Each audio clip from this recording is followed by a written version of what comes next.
Alright, one important thing to consider when setting doors that most homeowners don't is if you're going to have a throw rug on the inside. If you're going to have a throw rug on the inside of your door, you want to make sure that the end swing at the bottom of your door clears that throw rug.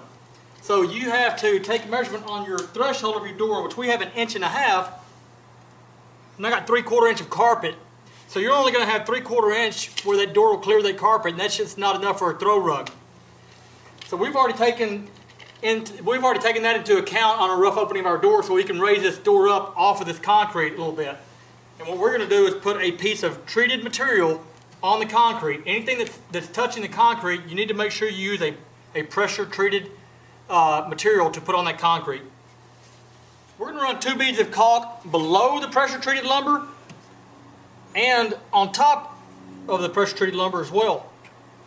That way there'll be no chance for any air penetration or water penetration into our home.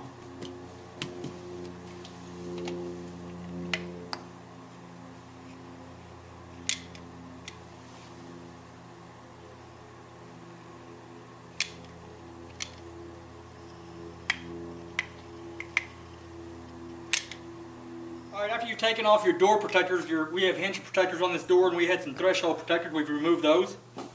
We're going to grab the door and we're going to try to set it directly onto the caulk. We don't want to set it in the caulk and smear it, because we want to leave it as heavy of a bead as possible underneath that threshold.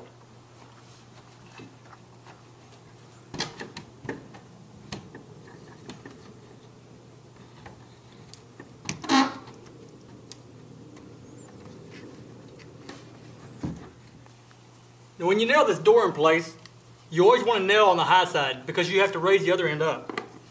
Our seal is really close to perfect, but if anything, this side could come up just a fraction. So we're going to start nailing on this side because we have to raise this end up. We have it centered in our hole. We're going to add a few shims and then nail it at the bottom edge. When you nail this in place at the bottom, you want to make sure that you get it flush with the inside drywall. If anything at all, have it sticking just a little bit farther in. That way you won't have to caulk your joints on the inside as much. It should be a nice even fit on the inside. You want to shim this door over enough so that your top margin on the knob side is just a little bit lower, have a little more space on the knob side than on the hinge side. Because when we add a screw into this hinge here and shim it, it's going to pull it over just a little more and give it that nice, where it opens real nice and easy. And that looks pretty good right there. Actually, let me take a little out.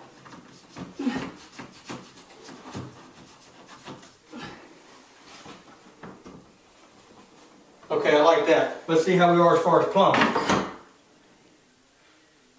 Oh, it's perfect. So now all I have to do is shim every place where there's a hinge and add my nails, and I'll come back and screw it and really put some stronger fasteners in there after I temporarily set it.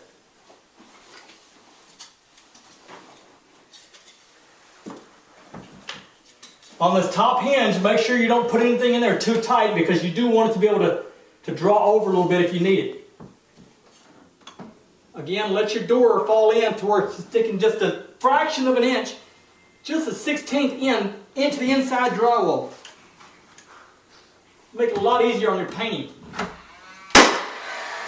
Okay, we got a temporary brad there. We're going to close the door. Make sure it all looks good at the top again, which it does.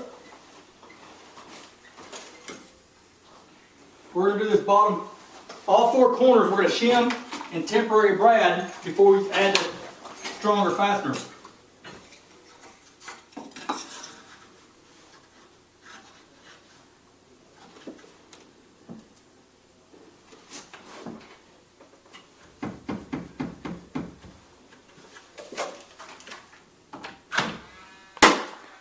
Here's what our door looks like from the inside. We have a nice level threshold on the bottom, and we have a nice 1/4 inch reveal on the sides, on both sides of the door, that we're going to shim. And you still have some playroom in case you need to move that door and adjust it a bit for your hinges. And if you notice our reveals all the way on the sides, our top reveal here is the same all the way across. And we'll be able to pick it up just a hair when we adjust our hinge. It should turn out just perfect.